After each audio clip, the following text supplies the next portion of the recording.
How to fix Pinterest stuck on login screen. Let's get started.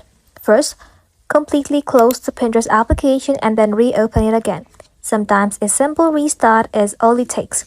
If that does not work, check your internet connection. Switch between Wi-Fi and mobile data to see if that fixes your issue. After that, head back to your home screen, open up your App Store. In the search bar, you want to go ahead and simply search for Pinterest. Once you search for it, simply tap onto it. And just like that, you want to go ahead and simply check if your app is updated or not. If not, simply tap an update button and let your application update to its latest version. After that, head back to your home screen and then check if the issue is fixed or not. If not, long press on Pinterest, tap on remove app, tap on delete app, then tap on delete again. Once deleted, you can open up your app store and then reinstall Pinterest again. That's it. If none of this works, you can simply visit Pinterest web browser and make sure your account can log in normally.